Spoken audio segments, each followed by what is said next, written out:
El poder de Cristo no solo levanta muertos, como lo vimos en Lázaro, sino que también revela lo que hay en cada uno de nuestros corazones, los corazones de los vivos. Hoy veremos cómo el milagro de Lázaro desata la conspiración, pero también cómo Dios en su absoluta soberanía puede usar todos estos elementos para ejecutar o hacer cumplir su plan maravilloso de redención.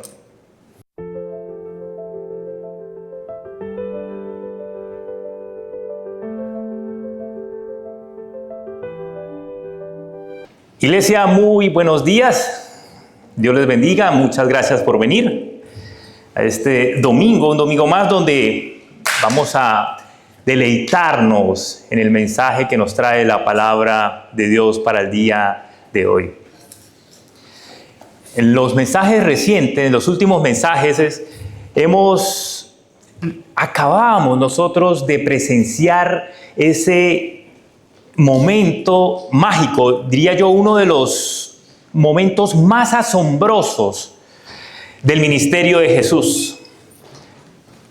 Y me refiero a ese momento en que Lázaro, después de que, recuerde usted, 4 días de estar muerto, logra salir caminando del sepulcro. Cuando Dios ordena y se maravilla los judíos que estaban acompañándolo con esa resurrección maravillosa que realiza en ese pasaje predicado.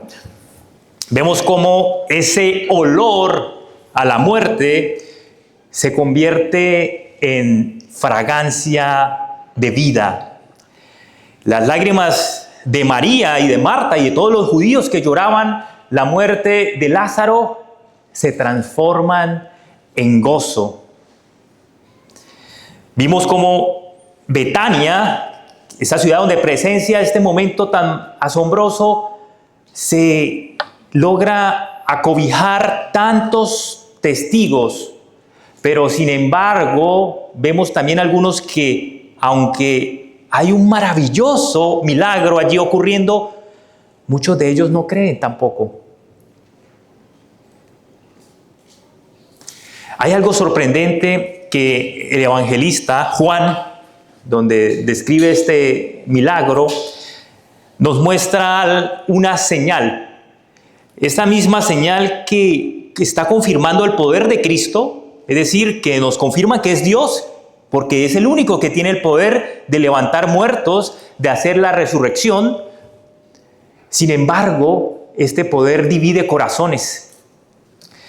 Esta misma señal logra que unos crean, y es lo que vamos a ver en el pasaje del día de hoy, y otros no lo hagan, sino por el contrario salgan corriendo ante los fariseos a contar.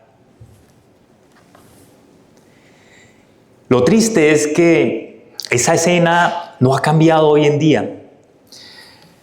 Cada vez que Dios se mueve o se manifiesta a través de una señal o un milagro o una obra extraordinaria, revela lo que hay en nuestros corazones, y esto toma muchas reacciones de diferentes tipos. Unos se maravillan y adoran a Dios por este milagro y por el obrar de Dios, pero hay otros que se resisten e incluso logran tergiversar, desvirtuar o detener en sus mentes, creer detener la obra de Dios. Este pasaje nos enseña que el poder de Cristo no solo levanta muertos, como lo vimos en Lázaro, sino que también revela lo que hay en cada uno de nuestros corazones, los corazones de los vivos. Hoy veremos cómo el milagro de Lázaro desata la conspiración, pero también cómo Dios en su absoluta soberanía puede usar todos estos elementos para ejecutar o hacer cumplir su plan maravilloso de redención. Por favor, acompáñeme al capítulo 11. Vamos a terminar con este capítulo 11, la parte final, desde los versículos 45 al 57. Vamos a estar leyéndolo. En algunas, si usted tiene la misma que yo tengo, Biblia, la versión, la NBLA, comienza con un subtítulo, Complot para matar a Jesús. Si usted tiene otra versión, síganos con ella igual. Y esta es la versión que nosotros utilizamos acá. Así que acompáñeme usted a leer a partir del versículo 45. Dice, por esto muchos, ojo esto, voy a resaltar algunas cosas que van a ser interesantes a lo largo del día de hoy en el mensaje, en el sermón de hoy. Por esto muchos de los judíos que habían venido a ver a María y vieron lo que Jesús había hecho, ¿qué pasó con ellos? Creyeron en él. Vamos a ver la otra reacción. Pero algunos de ellos, o sea, los otros, fueron a los fariseos y le contaron lo que Jesús había hecho. Entonces, dice el 47, los principales sacerdotes y los fariseos convocaron un concilio y decían, ¿qué hacemos? Porque este hombre hace muchas señales. Si lo dejamos seguir así, todos van a creer en él. Y los romanos vendrán y nos quitarán, ojo, ¿qué les quitarán? Nuestro lugar y nuestra nación. Estaban preocupados por su lugar y por su nación. Dice el 49, pero uno de ellos, Caifás, que era ¿qué? Sumo sacerdote, ese año, les dijo, ustedes no saben ni tienen en cuenta, ojo, que le es más conveniente que un hombre muera por el pueblo y no que toda la nación perezca. 51. Ahora bien, no dijo esto de su propia iniciativa, qué interesante esto, sino que siendo el sumo sacerdote ese año, profetizó que Jesús iba a morir por la nación. Y no solo por la nación, ojo, esto es importante, sino también para reunir en uno a los hijos de Dios que están esparcidos.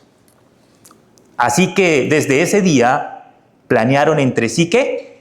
Matar a Jesús. Y la parte final de este pasaje dice, por eso Jesús ya no andaba públicamente entre los judíos, sino que se fue de allí a la región cerca del desierto, a una ciudad llamada ¿qué? Efraín. Y se quedó allí con los discípulos. Estaba cerca la Pascua de los judíos y muchos de la región subieron a Jerusalén antes de la Pascua para purificarse. Entonces buscaban a Jesús y estando ellos en el templo, se decían unos a otros, ¿qué les parece? ¿Que vendrá a la fiesta o no? Y los principales sacerdotes y los fariseos habían dado órdenes de que si alguien sabía dónde estaba Jesús, diera aviso, ¿para qué? Para que lo prendieran. Vamos a orar.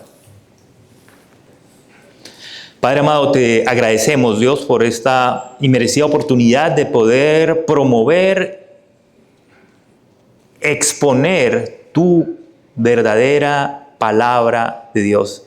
Gracias por la oportunidad de reunirnos como iglesia. Gracias porque podemos, a través de estas señales que relata el Evangelio de Juan y esta maravillosa señal, cómo contemplar tu poder y cómo exponer a esa luz que representa a Cristo, exponer cada uno de nuestros corazones y revelar qué es lo que tenemos, pero también a través de esa luz que revela lo que tenemos en el corazón, podamos ser conducidos a esa transformación que tú nos llamas como tu pueblo escogido. En el nombre de Jesús te oramos y pedimos que el poder de tu Espíritu Santo guíe este mensaje y nos prepare para escucharlo y llevarlo a la práctica a través de nuestra vida diaria. En el nombre de Jesús oramos y te damos gracias. Amén. Este pasaje lo he querido dividir en 4 puntos que vamos a abordar y que van a mostrar cómo la fe y la incredulidad, a pesar del complot que se puede generar, Dios la usa para ejecutar su plan perfecto de redención, en este caso, que nosotros hoy nos vemos beneficiados. El primer punto se enfoca en los primeros dos versículos, versículos 45 y 46 de ese capítulo 11, que usted ve. Y quiero resaltar esta parte donde dice que estos muchos de los judíos, ¿verdad? ¿Qué pasó con estos muchos? Creyeron en él, pero algunos fueron con los fariseos. Hay una división allí, por eso este primer punto lo he titulado La señal que divide corazones. Y eso es lo que hace justamente el Evangelio. Porque este mismo milagro, este majestuoso, asombroso milagro de la resurrección, produce fe en unos, como lo describe este pasaje al inicio. Pero también, ¿qué pasa? Que uno creería que es asombroso también. Provoca rechazo en otros. Eso es lo que sucede. La luz de Cristo no solo ilumina, sino también expone. ¿Le ha pasado a usted que se ha beneficiado usted de la luz para encontrar tal vez algo en un cuarto oscuro? Pero hay otros que la luz lo encandelilla y les molesta. Y en el caso de la luz de Cristo es porque revela lo que hay en nuestros corazones. Si tenemos pecado y algo que no va conforme a la voluntad de Dios, en principio nuestra naturaleza le molesta. Hay quienes al ver la obra de Dios lo adoran. No solo creen, sino lo adoran, se maravillan y no dudan en darle gloria a Dios por eso. Sin embargo, hay otros que, estando en la misma escena, viendo lo mismo de aquellos que lo están adorando y reconociendo la gloria de Dios en cada cosa que hacen en nuestras vidas, lo que hacen es llenarse de crítica, de envidia y se resisten a darle gloria a Dios por lo que hace en cada una de nuestras vidas. Esto me recuerda mucho, una vez una mujer contaba que después de varios años orando por la vida de su esposo. ¿Ha escuchado usted de matrimonios que oran por su esposo para que lo traiga a la iglesia alguna vez? Pero no solo que lo traiga a la iglesia, sino que también pueda ser transformado y caiga a los pies de Cristo. Seguro muchos de ustedes son testimonio de eso, que han orado por su pareja para que pueda llegar a los pies de Cristo después de tantos tiempos de oración. Pues esta mujer era un caso de ellos, oraba. Y bueno, Dios concedió en su misericordia esto. Llegó con su esposo a la iglesia y su esposo se quebró ante el Señor, se rindió ante el Señor. Y mientras ella lloraba, pero de alegría, ya se imaginará usted después de estar orando, por eso la alegría se expresó en llanto, en llorar. Lloraba de alegría justamente. Sé que en esta iglesia no pasa, pero ante esa escena había una persona en el puesto de atrás. Así que no se vuelva a hacer atrás usted, siempre hágase adelante. Lo que dijo fue, veremos cuánto le dura. La misma escena, viendo la misma obra de Dios, quebrando el corazón y respondiendo a la oración de su esposa y trayendo a sus pies a este hombre, era vista con resentimiento, con envidia, con duda, incredulidad y una expresión no muy grata ante la alegría de la persona. Vamos a ver cuánto le dura, no creo que esto sea cierto. Dice el capítulo 3 de Juan, si vamos un poco más atrás, capítulo 3, 3:19, dice que la luz vino al mundo y los hombres amaron más las tinieblas que la luz.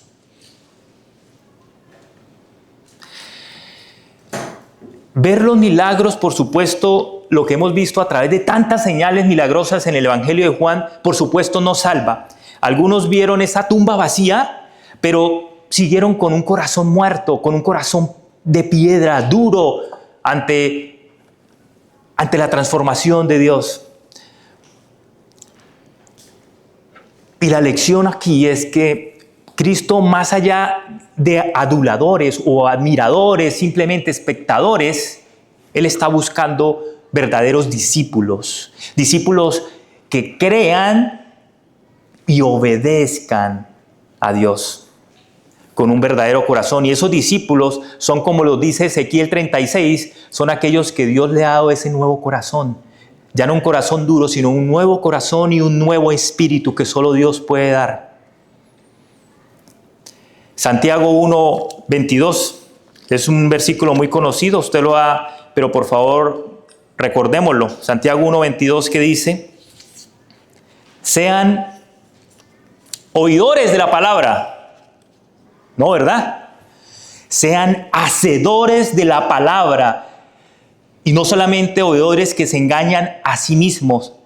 Pero recuerde usted el ejemplo que coloca acá, el 23 dice: porque si alguien es oidor de la palabra y no hacedor, es semejante a un hombre que mira su rostro natural en un espejo, pues después de mirarse a sí mismo e irse, inmediatamente se olvida de qué clase de persona es.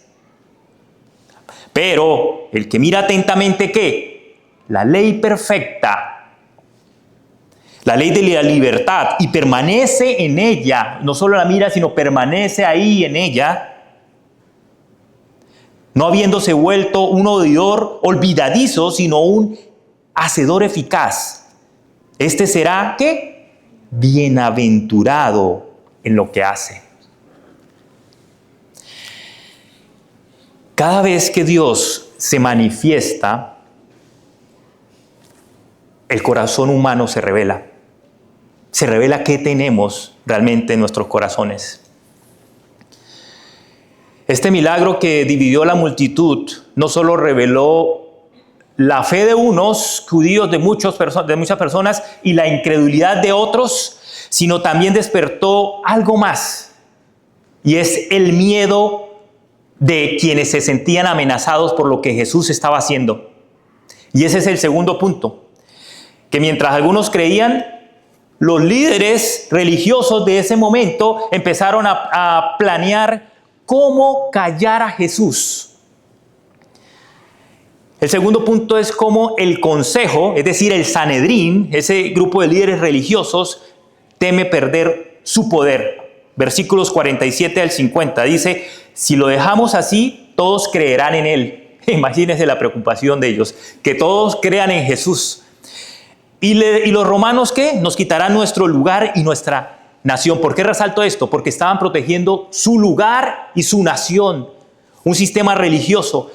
El Sanedrín era un consejo de 71 líderes religiosos, entre la élite sacerdotal, los saduceos y los fariseos.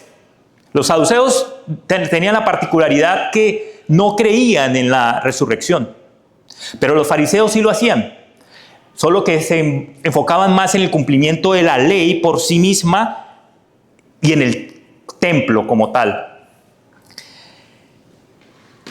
Estos líderes, fíjese usted, estaban alarmados, preocupados por lo que Jesús estaba haciendo. Y esta última señal no era cualquier otra, ¿verdad? Era la resurrección de un muerto.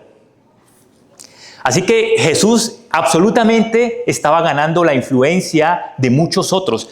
Y ellos están teniendo miedo de perder el control de su influencia, porque ellos eran la última palabra religiosa para los judíos, ¿verdad? ¿Y saben qué es lo más? Si usted no le llama la atención esto, no discuten de lo que Jesús está haciendo. No están hablando de que el milagro, qué asombroso, sino la verdadera discusión, lo que ellos realmente piensan, si usted se detiene a ver allí, es que perderemos nuestro lugar, nuestro espacio, lo que es nuestra posición como líderes religiosos, porque van a perder influencia.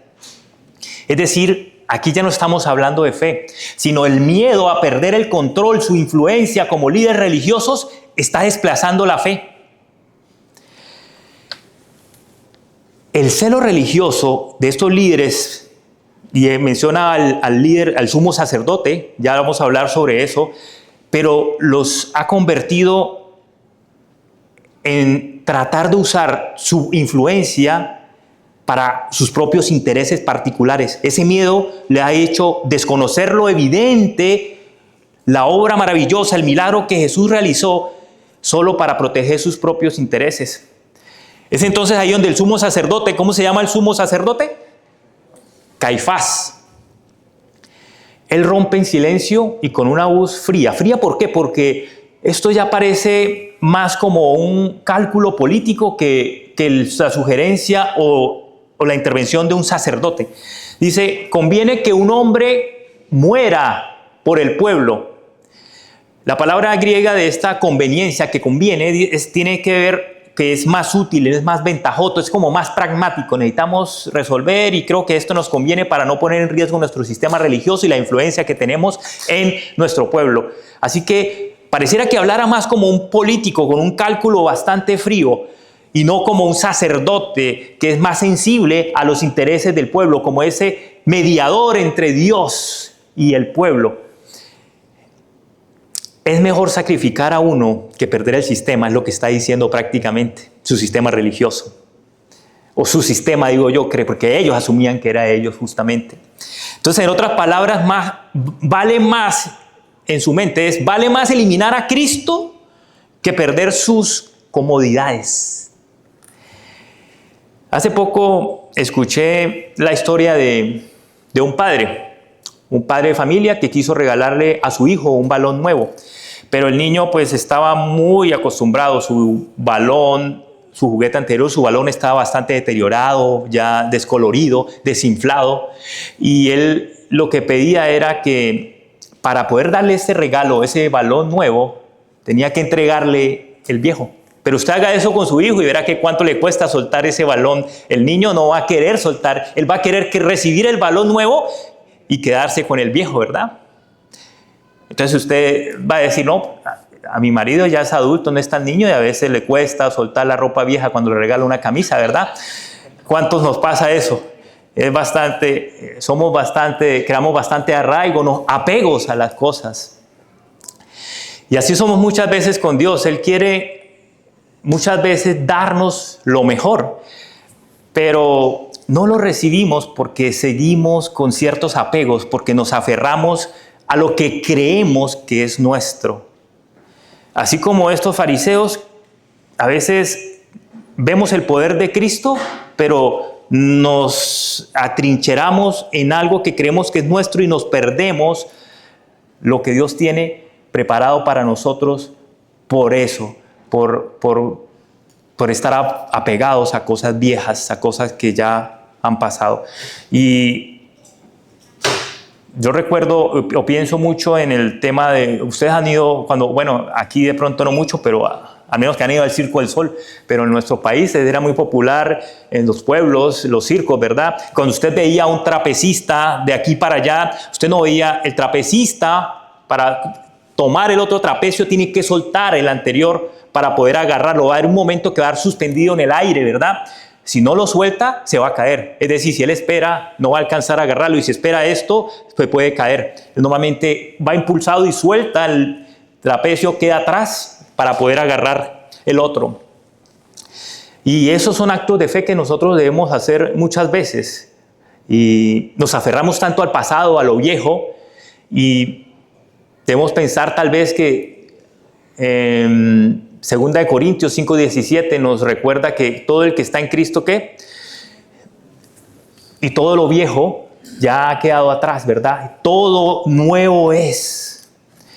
Y es algo que debemos tener hoy en mente, porque si queremos que Dios empiece a guiarnos y a bendecir nuestros planes, tenemos que empezar a dejar de abrazar lo que creemos que son nuestros planes, sino más bien buscar la voluntad de Dios para seguir sus planes, los planes de Dios, y no imponer lo que a veces pensamos que son los planes y son nuestros, y muchas veces están arraigados a apegos o a cosas que no convienen. Mateo 6:33 nos recuerda muy bien el enfoque o las prioridades que debemos tener en cada una de las tomas de decisiones. Dice Mateo 6:33, busquen primero el reino de Dios y su justicia, y todo lo demás les será añadido. El miedo a perder lo nuestro muchas veces nos impide a recibir lo que Dios tiene para nosotros. Así que si no soltamos ese balón viejo como el niño, y ese balón viejo representa tal vez nuestro orgullo, nuestras comodidades, nuestra reputación, todo lo que podemos tener ahí anclado y aferrado a nosotros, tal vez no podamos, o estás tal vez perdiendo la bendición de Dios o que Él tiene preparada para ti, porque no quieres soltar eso viejo que te tiene anclado al pasado. Así que no temas soltar porque Dios te esté pidiendo hacer algo. Él siempre da lo mejor. Así que no sea el miedo el que nos esté direccionando en cada dirección, sino que sea el amor de Dios y la confianza que tenemos en Él a través de esa relación personal que nos permita conocer esa voluntad de Dios. Mateo 16:25 dice: el que quiera salvar su vida, la perderá. Pero el que pierda su vida por causa de mí, la hallará. Es una expresión de compromiso absoluto al ministerio que Dios te ha llamado, a lo que Dios te ha llamado a hacer. ¿Cuántas veces el miedo a perder algo a lo que estamos aferrados nos hace oponernos a la fe? A no crecer en la fe, porque tenemos miedo de perder, de no asumir esos riesgos que la fe necesita para poder aumentar nuestra confianza en Dios. En este caso, los líderes del Sanedrín querían salvar su posición. Ellos, al intentar hacer esto, lo que terminaron fue perdiendo el alma de su sistema religioso, dejándolo en lo que tanto criticó Jesús, que es una religión vacía, unas leyes que no cumplían ni satisfacían el verdadero propósito para el cual Dios lo había creado. Así que hoy en día es importante que en este punto pensemos que muchas veces tal vez tenemos nosotros esos templos, porque ellos decían cuidar nuestra nación y nuestro templo, ¿verdad? Nuestro lugar. Muchas veces tal vez nosotros tenemos templos personales que necesitamos derribar. Ellos pensaban, tenemos que proteger nuestro lugar y nuestro templo, porque a los fariseos les preocupaba eso, el templo. ¿Y saben qué pasó en los años 70? El Imperio Romano terminó destruyendo el templo. Hoy en día es importante que pensemos en cuáles templos debemos derribar. Tal vez tu orgullo, que te impide pedir perdón a tu pareja lo más pronto posible, o pedir perdón para restablecer alguna relación rota, o tu orgullo para reconocer cuando estés equivocado. Algunas personas cuesta reconocer eso, ¿verdad? Alguna vez escuché a alguien que le costaba decir, pero si yo nunca me equivoco. Oh, sí, alguna vez me equivoqué cuando pensé haberme equivocado.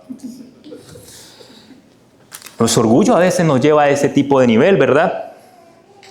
Así que Cristo, cuando viene a nuestras vidas, no viene a negociar, sino Él viene a ocupar su lugar, y su lugar es el trono, es el Rey, es el Señor. Si lo consideramos como nuestro Señor y Salvador personal, a un Señor estamos es para servirle, para obedecer. Heme aquí, yo voy, ¿qué debo hacer? Estoy rendido a tus pies.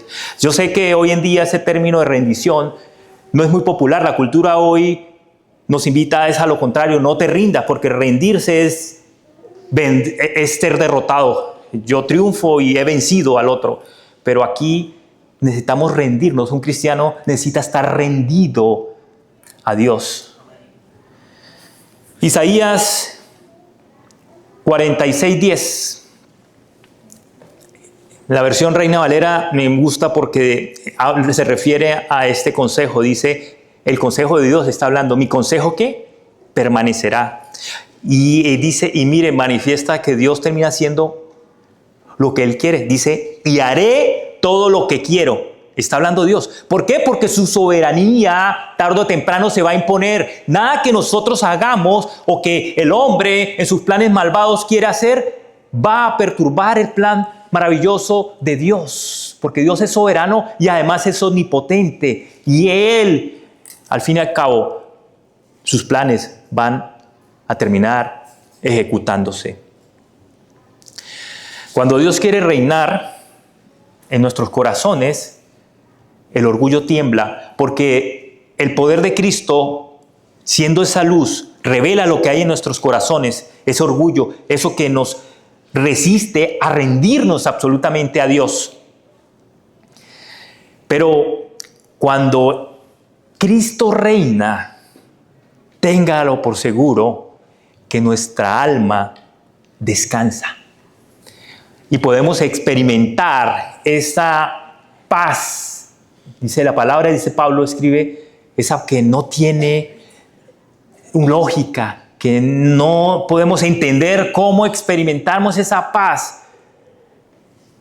Así como no podían entender algunos cómo se resucitan muertos, cómo personas no entienden cómo cristianos en medio de dificultades pueden conservar la paz. Y eso nosotros lo entendemos es porque confiamos en el poder transformador de Cristo. Estamos en Él. Vean esta ironía. El Sanedrín, este grupo de líderes religiosos, creía que estaban tomando el control. Aprendamos a Jesús y mantendremos nuestro control, ¿verdad? Pero sin saberlo, ellos estaban cumpliendo el plan divino de Dios, el plan divino. Esto es llamo yo una ironía gloriosa del Evangelio. ¿Saben por qué? Porque mientras algunos hombres, como estos líderes religiosos, están planeando un complot, están planeando hacer daño, Dios ejecuta su plan con total misericordia. Esto nos lleva al tercer punto, que es la profecía que revela el plan soberano. Versículos 51 al 52. Dice, esto no lo dijo por sí mismo, ¿verdad? Se está refiriendo a lo que está diciendo Caifás, el sumo sacerdote, sino que dice que profetizó que Jesús iba. Miren lo que está diciendo Caifás, está profetizando lo que Jesús lo que iba a hacer Jesús y que vamos a ver próximamente, que es que morir en una cruz. Dice que morir, ¿por qué? Por la nación. En ese entonces ellos se creía que era por eso, por la nación, el pueblo escogido, inicialmente Israel. Pero a renglón seguido nos aclara, dice, y para reunir en uno a los hijos de Dios esparcidos, a nosotros, los gentiles, los insertados en un solo pueblo. Es una maravillosa noticia. Pero la ironía que me refiero es que mientras el hombre está tramando entonces muerte, Dios está en su misericordia declarando vida. Mientras este sumo sacerdote Caifás está de manera fría y calculada buscando una solución para conservar su influencia y su sistema religioso, el verdadero sumo sacerdote, que es Cristo, se va a preparar y va a caminar rumbo al Calvario, cumpliendo en perfecta obediencia el plan que su Padre le ha encomendado.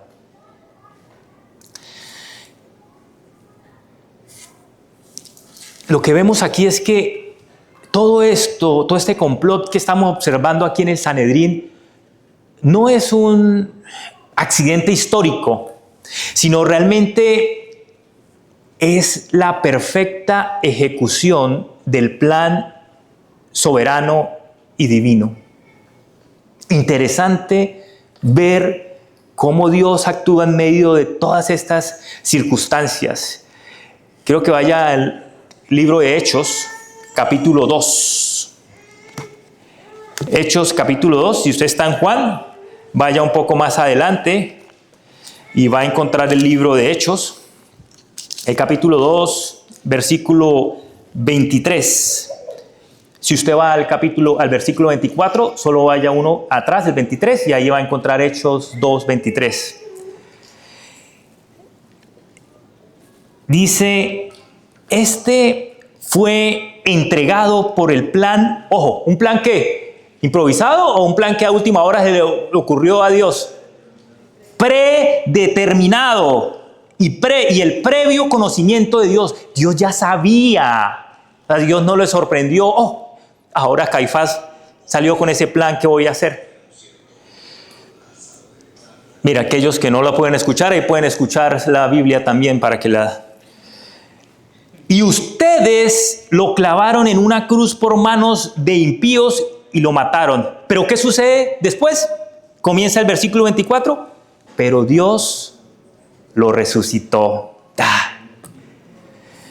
Caifás se había movido por ciertos intereses particulares, intereses humanos, pensando en sus individuales intereses. Pero Dios está por encima de eso. Él habla por encima de eso. Su frase está pensada con cálculo político, pero Dios puede y tiene esa capacidad maravillosa de, en medio de lo malo, lo difícil, Él puede convertir y sacar cosas buenas. Y en este caso está sacando una profecía divina.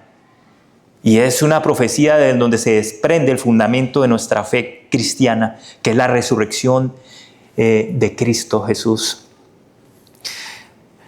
Y esto es como, a mí me gusta el ajedrez, tal vez algunos compartan esta ficción por el juego del ajedrez.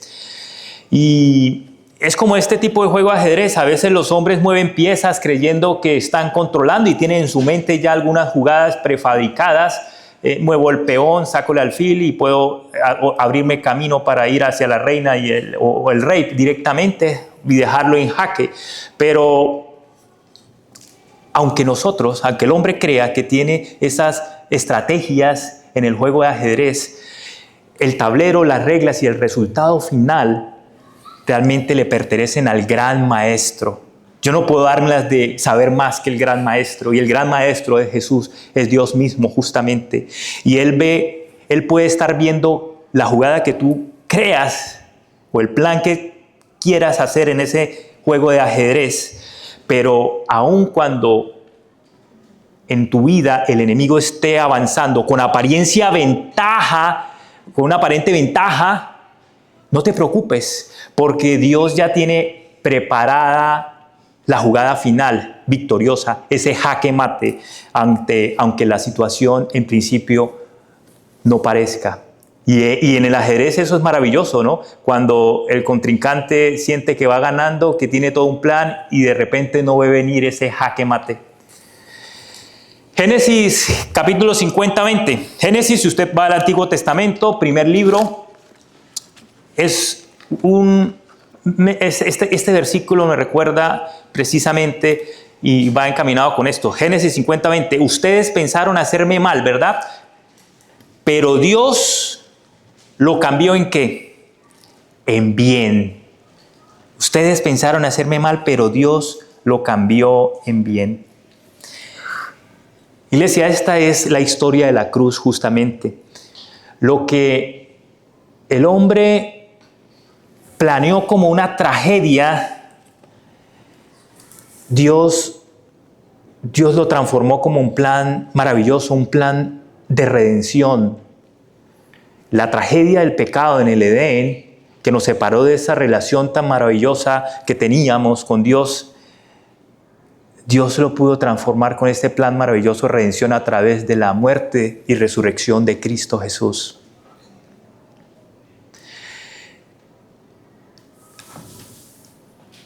Nadie se escapa del control de Dios. Dios todo lo ve, todo lo sabe. Y nada, ni la traición que hayas experimentado en alguna situación, ni la maldad, ni la pérdida, ni la injusticia que hayas experimentado, estés viviendo, Como le decía ahora, cuando incluso parece que el mal está avanzando, llevando la delantera y pareciera que nada sucede y que va a someterse y va a triunfar, Dios sigue moviendo sus piezas con perfecta precisión. Romanos 8:28 lo citamos muchas veces, pero nos recuerda que si sabemos, o sea, le está recordando a quienes, sabemos que a los que aman a Dios, todas las cosas le ayudan para bien.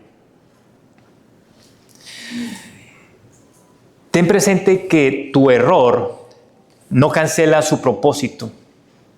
La maldad, la traición, cualquier situación no va a cancelar el propósito ni lo va a poner en aprietos.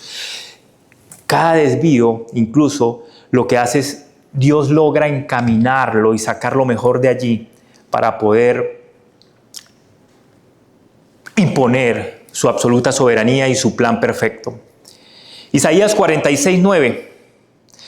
Isaías 46:9 y 10. Dice: yo soy Dios y no hay otro.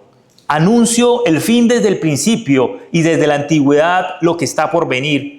Digo, mi consejo permanecerá y haré todo lo que quiero. Cuando nosotros logramos entender esto, pero vivir nuestras vidas con ese convencimiento absoluto de esta verdad, podemos nosotros confiar plenamente, aunque no veamos que las cosas están saliendo como tal vez creemos que deben salir.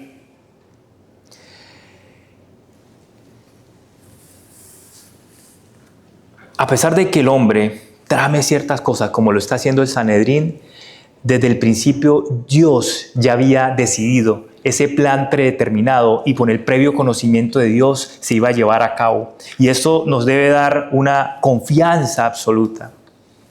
Quiero que vayamos al punto número 4, punto 4 y último.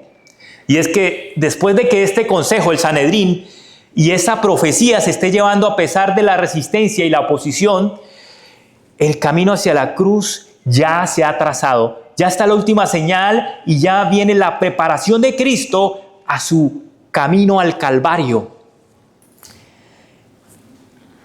A pesar de que el Sanedrín cree tener el control, Jesús es quien guía cada paso y Él lo está llevando el paso al sacrificio en la cruz, pero en su determinado tiempo. No por consecuencia del empuje o la presión de otros, sino porque Él tiene el control y el tiempo perfecto para cada cosa. Así que el cuarto punto es el complot que acelera la cruz. Versículos 53 y 57, que es la parte final de este capítulo. De ahí resalto que desde ese día, dice, planearon matarlo. Y Jesús se retiró a Efraín, que era la ciudad que estaba allí cerca. El Sanedrín aquí ya no está discutiendo. Él ya tomó una decisión. ¿Y cuál fue la decisión? Aprender y matar a Jesús. Miren lo que hace, lo que nubla el odio religioso, y ese odio con un frío y calculador decisión de político calculador, digámoslo así, no porque todo político sea malo, no digo eso, pero esa mezcla de odio y pragmatismo frío logra tomar y nublar nuestra mente. En este caso, no ver la verdad absoluta de Cristo y empezar a planear, no solo aprenderlo, sino matarlo. Pero en medio de esa conspiración, vamos a ver cómo Dios termina triunfando y haciendo lo que tal vez muchos no esperaban, pero que otros que sí habían creído van a responder maravillándose y rindiéndose totalmente a Él. Hechos 4, 27 al 28 de la Reina Valera, dice Hechos 4, 27 al 28. Porque verdaderamente se unieron Pero más adelante dice, para hacer cuanto tu mano y tu propósito habían predeterminado que sucediera. Es decir, que Jesús, sabiendo que su hora aún no había llegado, mire lo que en ese pasaje, en la parte final del pasaje dice, Él no está huyendo, ¿verdad? Él no se llenó de miedo y empezó, decidieron matarme y perseguirme y prenderme. Él lo que hace es retirarse, se está retirando, pero es un retiro con propósito. Él se está retirando a la ciudad de Efraín, ¿verdad? Dice ahí el versículo 50, Jesús ya no andaba, 54, Jesús ya no andaba públicamente entre los judíos, sino que se retiró a una ciudad llamada Efraín. Jesús no se está escondiendo por miedo. Dijimos que en el punto 2 que no debemos actuar por miedo. Él se aparta, pero se está apartando de manera intencional, con un propósito. Y quiero que no pase por alto el propósito de esto que Jesús hace previo a su camino al Calvario y al sacrificio, que sabemos que no era nada fácil para Él, incluso porque Él reconoce cuando le dice al Padre, si no es necesario, no me dejes que pase por este trago amargo, pero se somete finalmente a la voluntad de Dios, que se haga tu voluntad y no la mía. Entonces, Él se va a retirarse para prepararse para la cruz finalmente. Antes, y ahí es algo que podemos extraer muy interesante, que antes de la cruz o antes del sacrificio viene la comunión. Es decir, Él necesitaba apartarse para afianzarse en el momento de mayor dificultad. Lo que hizo fue acercarse, crear una mayor comunión a Dios, a su Padre. Antes de esperar dar fruto, nosotros debemos también muchas veces apartarnos, y es necesario apartarnos. Y cuando no lo hacemos de manera voluntaria, Dios lo hace y nos aparta muchas veces y hace que estemos necesariamente a solas con Él para que tengamos una mayor comunión y de esa manera poder dar más fruto. ¿Sabía usted que la ciudad de Efraín, o el nombre Efraín, que fue cuando, uno de los hijos de Jacob, tuvo a José, y Efraín es uno de los hijos de José, su nombre significa fructífero, y eso nos enseña que para nosotros poder dar fruto espiritual, esto no ocurre muchas veces o siempre en la multitud, en medio de la bulla o el ruido, sino que necesitamos a veces o necesariamente una mayor comunión, una intimidad, ese tiempo a solas con Dios. A veces también Dios nos lleva a tener nuestros propios Efraín, es decir, nos aparta. A veces necesitamos momentos donde nadie nos ve, donde todo parece congelarse, como que todo se detiene, como que necesitamos ese tiempo para que Él trabaje profundamente y una vez siendo la luz y revele nuestros corazones, empiece a sacar todo eso que no conviene, a depurarnos y poder tener una mayor comunión y prepararnos y de esa manera poder fructificar o ser más fructíferos, como lo que significa Efraín. Así que cuando tengas estos tiempos, si estás pasando por un tiempo de estos, no pienses que Dios te está escondiendo, que estás derrotado o que míralo como una oportunidad necesaria para dar fruto, pero que necesitas ese tiempo a solas para tener mayor intimidad, para crecer en la relación con Cristo, para que te prepares para esa nueva etapa, para esa nueva bendición que tal vez no has podido recibir porque no estás listo. Así que Él no te está silenciando, Él lo que está haciendo contigo es fortaleciéndote. Necesitas crecer en fe. Un discípulo no solo cree y obedece, sino está en ese proceso continuo de crecimiento. El Salmo 31:15, si quiere vaya ese salmo, me gusta porque es una expresión de la plena y absoluta confianza que debemos tener en Dios. Salmo 31:15 dice que en tus manos están mis tiempos. Y mire, me gusta, quise tomar la versión NTV Nueva Traducción Viviente, que dice, mi futuro está en tus manos. ¿Realmente usted confía que su futuro suyo está en las manos de Dios? Cuando todo parece estar mal y nada avanza, ¿confía plenamente en que sus planes y su futuro está en sus manos? Juan 10:18 dice, nadie me quita la vida, sino que yo la doy de mi propia voluntad. Iglesia, Jesús, Él no fue víctima del complot del Sanedrín o de un hombre, sino realmente Él fue el protagonista del plan de Dios. Él por decisión propia, Él por obediencia al Padre, se entregó de manera libre para darnos ese sacrificio y darnos vida eterna. Y en esa verdad podemos nosotros descansar. Recuerda siempre, nada se adelanta ni nada se atrasa en el plan de Dios. Todo llega en su hora perfecta, en las manos del Padre. Quiero que me ayude y me acompañe a concluir este mensaje rescatando lo que hemos hablado hoy, para que usted lo tenga fresquito y sobre todo y lo pueda aplicar en el día a día en su vida. Porque si vemos todo esto, aquí hay algo glorioso que destacar, que es que Dios gobierna incluso sobre la incredulidad y el odio humano. En medio de la maldad que hace complot y aquellos que no creen, pese a ver el milagro, Dios gobierna en medio de eso.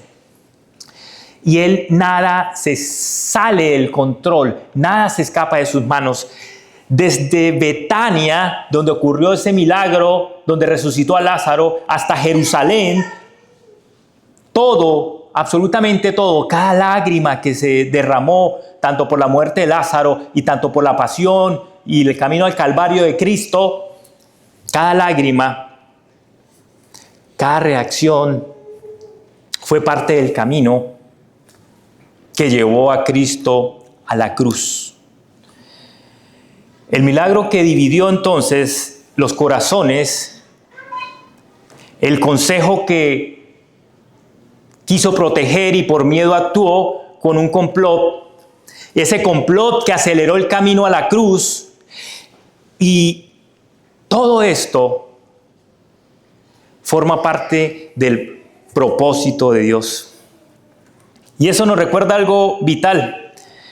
En Hechos 2:23, que Dios no reacciona a los planes de los hombres, sino que los hombres de una u otra manera terminan ejecutando el plan de Dios sin saberlo muchas veces. Dice Hechos 2:23, a este entregado por el plan predeterminado y previo conocimiento de Dios, ustedes lo crucificaron, pero Dios lo resucitó.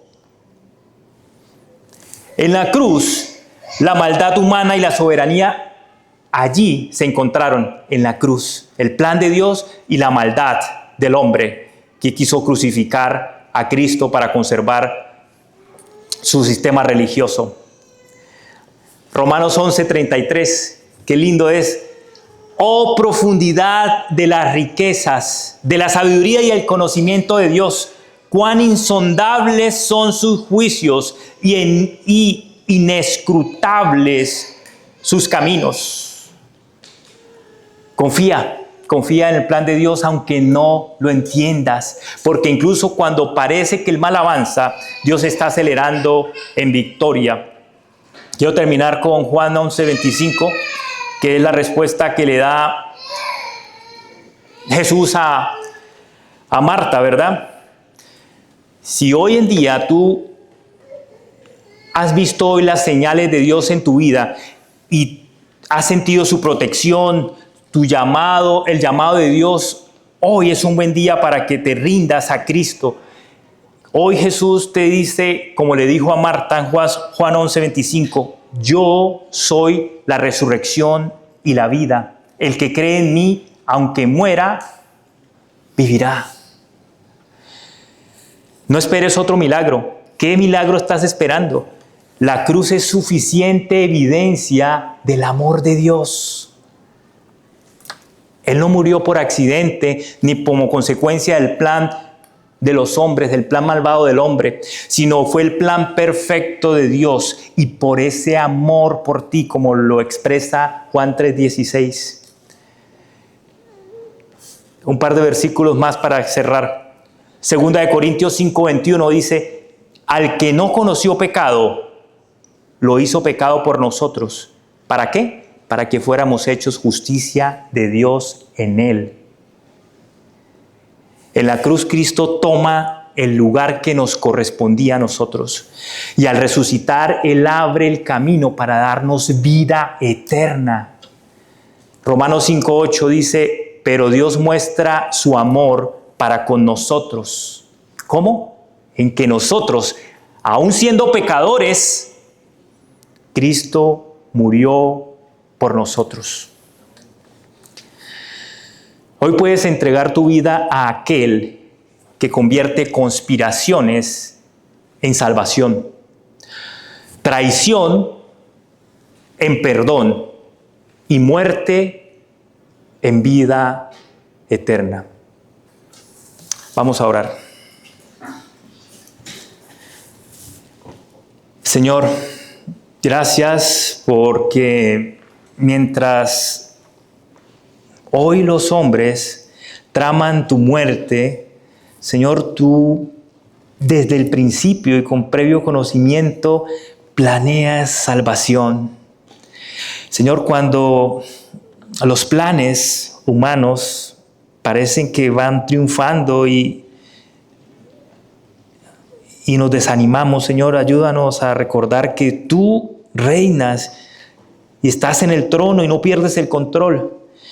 Te pedimos, Señor, que nos des fe para confiar cuando no entendemos.